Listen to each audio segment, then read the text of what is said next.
2022 में वजारत उज़्मा से निकाले जाने के बाद कौमी और सूबाई असम्बलियों से इज्तिमाई इस्तीफों की बांगी मारने वाले इमरान खान अब एक और सियासी ब्लंडर मारने जा रहे हैं। याद रहे कि इज्तिमाई इस्तीफों के बाद शहबाज शरीफ इत्तेहादी हुकूमत के वजीर आजम बन गए और 1.5 बरस तक हुकूमत भी चलाई। दूसरी जानिब इमरान गिरफ्तार होकर अडियाल जेल में कैद हो गए। ताहम अपनी गलतियों से सीखने की बजाय बानी तहरीक इंसाफ बज़ाहिर गलती पर गलती करने के कायल नजर आते हैं। अब मौसूफ ने पार्टी क़यादत को ये हिदायत की है कि कौमी असम्बली और सेनेट में उमर अयूब खान और शिबली फराज की बतौर कायदे हिज़्ब इख्तिलाफ नाअहली के बाद पीटीआई की तरफ से किसी रुकन को इन ओहदों के लिए नामजद नहीं किया जाएगा। सियासी मुबस्सरीन का ख्याल है कि अगर पीटीआई ने सेनेट और कौमी असम्बली में नए अपोजिशन लीडर नामजद ना किए तो ये एक और बड़ा सियासी ब्लंडर होगा। उनके मुताबिक इन नशिस्तों को खाली छोड़ना हुकूमत को पार्लियामान पर मुकम्मल कंट्रोल और अहम आईनी ओहदों पर तकर्रुरी के लिए खुला इख्तियार फराहम कर देगा। सेनेट सेक्रेटेरिएट की जानिब से अपोजिशन लीडर शिबली फराज की नशिस्त खाली करार दिए जाने और कौमी असम्बली में उमर अयूब खान की नाअहली के ऐलान के चंद घंटे बाद ही पीटीआई ने ऐलान कर दिया था कि वो बानी पीटीआई की हिदायत के मुताबिक नए अपोजिशन लीडर नामजद नहीं करेगी, बल्कि इस फैसले को अदालत में चैलेंज करेगी। इस फैसले के बाद उमर अयूब खान ने ऐलान किया कि हम इलेक्शन कमीशन के खिलाफ तौहीन अदालत की दरख्वास्त दायर करेंगे, क्योंकि इनकी नशिस्त को खाली करार देना पेशावर हाई कोर्ट के हालिया हुक्म की खिलाफ वर्जी है, जिसमें इलेक्शन कमीशन को इनकी नाअहली पर कार्रवाई से रोका गया था। उन्होंने कहा कि सेनेट और कौमी असम्बली में अपोजिशन लीडर्स के लिए नए नाम तलब नहीं किए जा सकते, क्योंकि पेशावर हाई कोर्ट हुक्म दे चुकी है कि ऐसा कोई कदम नहीं उठाया जा सकता।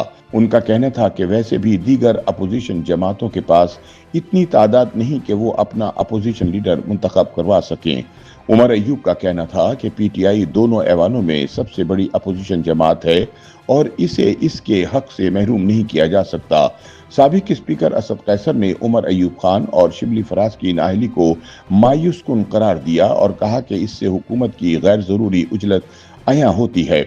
दूसरी जानिब आईनी माहिरीन का कहना है कि अपोजिशन लीडर के इंतखाब के लिए कोई वक्त मुकर्रर नहीं, ताहम असम्बली के कवायद ये तजवीज़ करते हैं कि ये तकर्रुरी जल्द अज जल्द होनी चाहिए, क्योंकि इस ओहदे के साथ अहम आईनी जिम्मेदारियां मुंसलिक हैं, जैसे नए चीफ इलेक्शन कमिश्नर और इलेक्शन कमीशन के अरकान के नामों पर मुशावरत।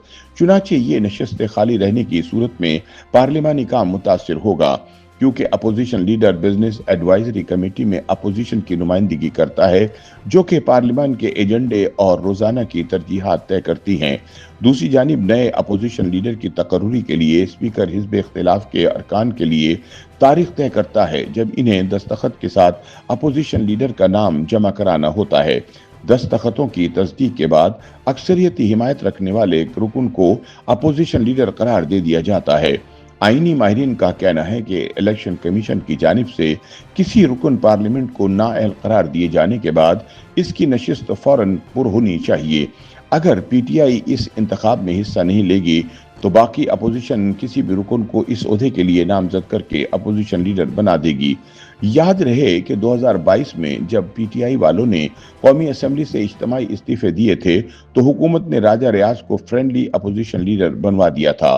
सियासी मुबस्सरीन के मुताबिक उमर अयूब और शिबली फराज की नाअहली के बावजूद पीटीआई दोनों ऐवानों की सबसे बड़ी पार्टी है, जिससे अपनी पोजीशन मजबूत रखने के लिए ये नशिस्तें बरकरार रखनी चाहिए, वरना छोटी जमातें ये बड़े ओहदे हासिल कर लेंगी, जो तहरीक इंसाफ के लिए सियासी खुदकुशी के मुतरादिफ होगा। YouTube पर गूगली न्यूज देखने के लिए youtube.com की सर्च बार में गूगली न्यूज टीवी टाइप करें। गूगली न्यूज के पेज पर सुर्ख रंग के सब्सक्रिप्शन वाले बटन पर क्लिक करना ना भूलिए। YouTube पेज पर अपलोड होने वाली वीडियो से बाखबर रहने के लिए बेल आइकन पर क्लिक कीजिए। आपको हर नई वीडियो के बाद